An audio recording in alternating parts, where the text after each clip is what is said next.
Hey guys, Harris here, and iOS 11 was just announced today at WWDC 2017.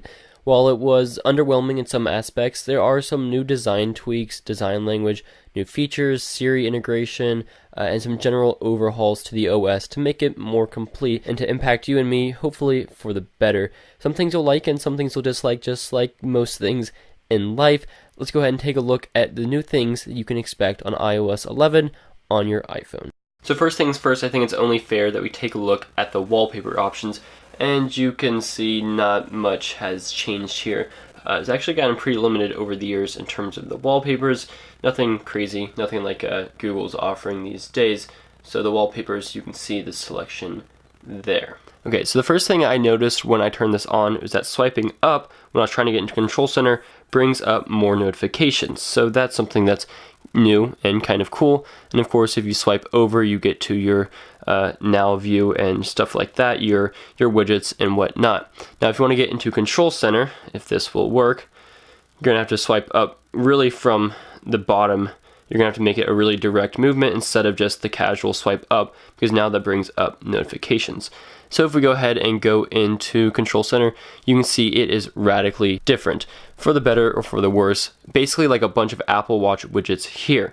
Now what's cool is that you can now customize this. If we go into Control Center and we go here, you see you now have the option to customize it. So while it is redesigned and you see the new toggles for things like brightness and sound, you can now customize it, which is cool. Now, swiping over still gets you to your camera, and the camera app looks pretty much the same. You can see a few different things new, such as the new filter overlay. And you now have a horizontally scrolling filter menu, much more like Instagram rather than the previous box and grid design. So I'm taking a look at Siri. You can see that there is a slightly different font, and also there's a new option for typing to Siri. So if you don't want to speak your commands, you can go ahead and type them out, which is new. Now Siri also sees new changes and includes now translations. So I can do things like, "Hey Siri, what is happy birthday in Spanish?" And it will tell me "Feliz cumpleaños," just like that, and that works really well. There's also been an update to the App Store app.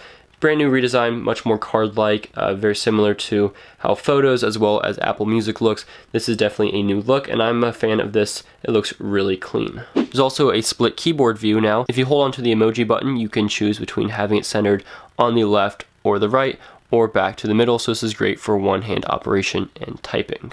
There's also a brand new way to manage live photos. Before, you just had the simple live mode that would do the same thing over and over, but now you get a few different effects, such as loop, or bounce, or long exposure. And these all are really cool and basically give you more options for your live photos to make them more enjoyable, and a lot of them look like Instagram boomerangs, which is really cool.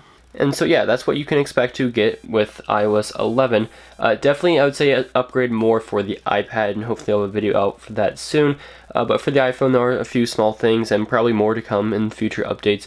But as of right now, this is a pretty nice upgrade with a couple new elements. Definitely a slight redesign. But let me know what you think of this, and I will catch you guys in the next one. Thanks for watching.